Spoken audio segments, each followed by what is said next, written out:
जय Hind defence lovers. आज की टॉप हेडलाइंस कुछ इस प्रकार है। 114 रफाल के साथ Su-57 पर भी चल रहा है सक्रिय रूप से विचार।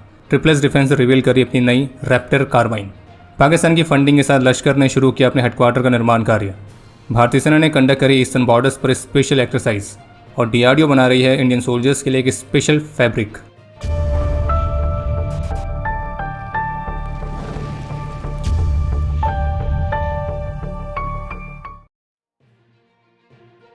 टॉप मीडिया सोर्सेज के मुताबिक 114 रफाल फाइटर्स वाले प्रस्ताव के साथ जो भारत है वो रशिया के Su-57 फाइटर जेट्स वाले प्रस्ताव को भी काफ़ी सक्रिय रूप से एक्सप्लोर कर रहा है।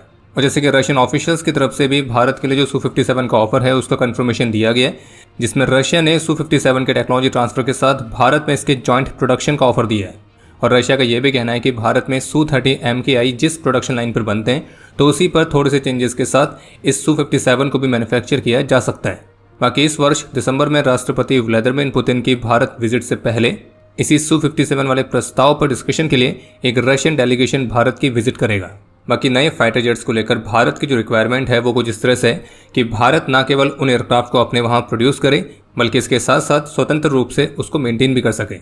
और पहले जो भारत और रशिया का FGFA वाला प्रोग्राम था जिसमें इसी 5th जनरेशन फाइटर को संयुक्त रूप से भारत और रशिया बना रहे थे, लेकिन फिर बाद में इस प्रोग्राम में over cost, technology sharing, performance, transparency तो इस तरह के अलग अलग डिस्प्यूट्स के चलते भारत ने अपने आप को इस प्रोग्राम से बाहर निकाल लिया था।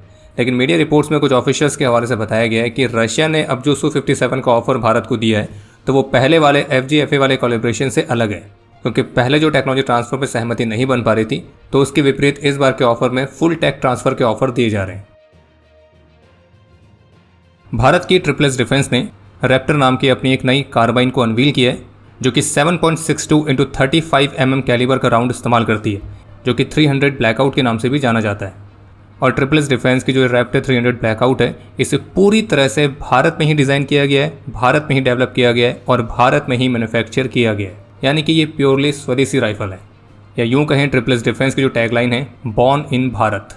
और इस वेपन को मुख्य रूप से स्पेशल फोर्सेस के लिए डिज़ाइन किया गया है जो कि कॉम्प्लेक्स इन्वायरमेंट्स में ऑपरेट करते हैं।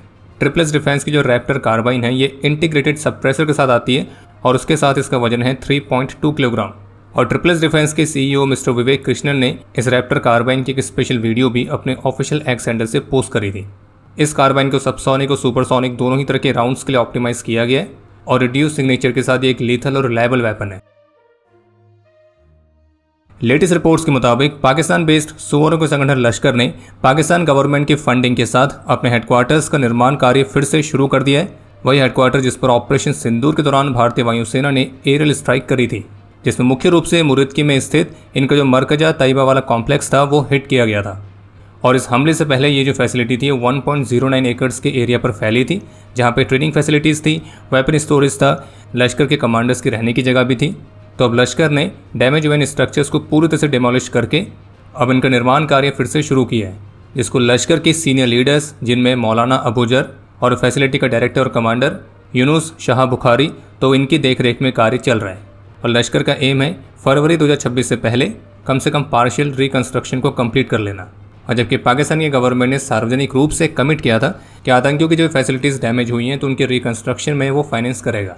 और इसी के तहत इस्लामाबाद ने 14 अगस्त तक लश्कर को करीब 40 करोड़ पाकिस्तानी रुपीस दिए भी हैं। और तो और वे ऑफलाइन और ऑनलाइन दोनों ही तरीके से फंड रेजिंग भी कर रहे हैं। खैर, फंड रेजिंग से याद आया, इस कार्य में तो इनडायरेक्टली वो लोग भी कहीं ना कहीं पाकिस्तान और पाकिस्तान में रहने वाले आतंकी संगठनों को मदद कर ही रहे हैं, जो कि भारत और पाकिस्तान के क्रिकेट मैच को सही मानते हैं। और कुछ तो ये भी तर्क दे रहे हैं कि अगर बॉयकॉट कर रहे सब कुछ करो, ओलंपिक्स, हॉकी, जितनी भी जहाँ पे पाकिस्तान के प्लेयर्स आए हर जगह से, और जितने के भी मन में इस तरह के प्रश्न आ रहे हैं, तो उन सभी से हम बस यही कहना चाहेंगे, सबसे पहले आप खुद ही इंटरनेट पर जाइए और सर्च करिए कि भारत और पाकिस्तान का जो क्रिकेट मैच होता है एक सिंगल मैच में भी कितना रेवेन्यू जनरेट होता है, और उस रेवेन्यू में से पाकिस्तानी गवर्नमेंट के पास टैक्स के रूप में कितना रेवेन्यू जाता होगा। और फिर ये भी सर्च कर लेना कि इसके अलावा कोई और स्पोर्ट है जो कि इतना रेवेन्यू जनरेट करता है। और यही सबसे बड़ा कारण है भारत और पाकिस्तान के क्रिकेट मैच को बॉयकॉट करने का, क्योंकि जितना ज़्यादा ये सिंगल मैच रेवेन्यू जनरेट करेगा तो आप ये समझ लीजिए कि उस रेवेन्यू का जो हिस्सा पाकिस्तानी गवर्नमेंट के पास जाएगा, तो वो जो रेवेन्यू है, वो जो पैसा है, वो पाकिस्तान के विकास में लगने वाला नहीं है। ये आप अच्छे से जानते हैं, वो एक ही जगह लगेगा भारत के खिलाफ टेररिज्म को फाइनेंस करने में। और कुछ का ये भी तर्क हो सकता है कि भला एक सिंगल मैच से कितना ही रेवेन्यू पाकिस्तानी गवर्नमेंट के पास चला जाएगा।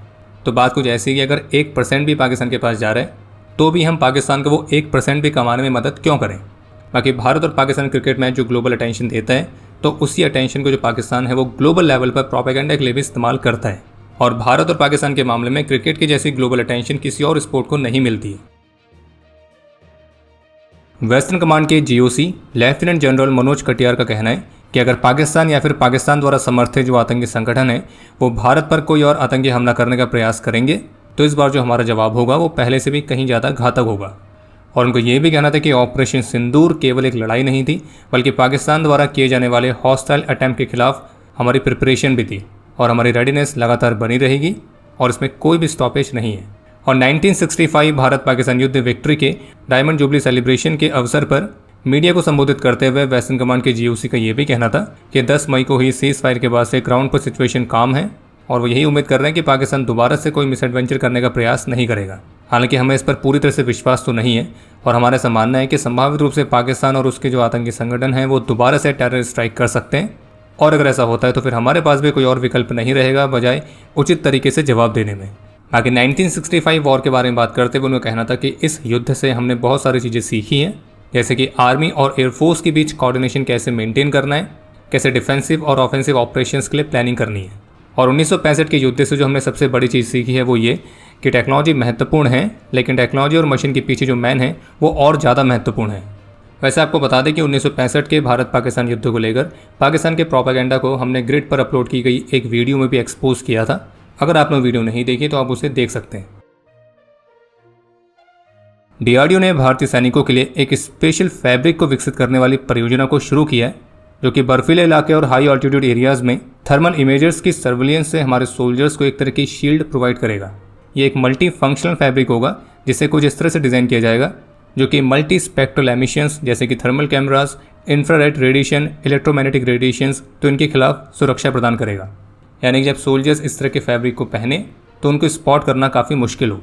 इसके अलावा एक अपडेट यह है कि भारतीय सेना ने अरुणाचल प्रदेश के दिबांग वैली डिस्ट्रिक्ट में दिबांग शक्ति नाम की हाई इंटेंसिटी एक्सरसाइज को कंडक्ट किया है जिसमें भारत के ईस्टर्न बॉर्डर्स के साथ अनकन्वेंशनल थ्रेट्स को टैकल करने वाली तैयारियां की गई हैं।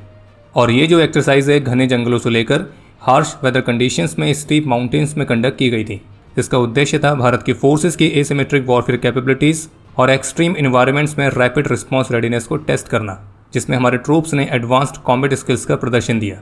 बाकी एक अपडेट यह है कि आज भारत की नेशनल सिक्योरिटी गार्ड ने अन्य एजेंसीज के कोऑर्डिनेशन के साथ देश के अलग अलग जगहों पर काउंटर टेररिस्ट मॉक ड्रिल्स को कंडक्ट किया था।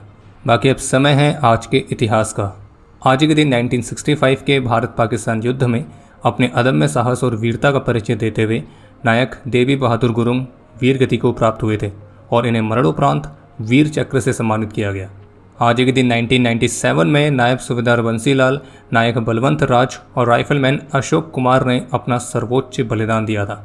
और आपके लिए आज का प्रश्न है कि भारत की नेशनल सिक्योरिटी गार्ड एनएसजी के अंदर कितने टाइप की यूनिट्स आती हैं। और अब समय है आज के टॉप 3 कमेंट्स का जो ये रहे आपकी स्क्रीन पर।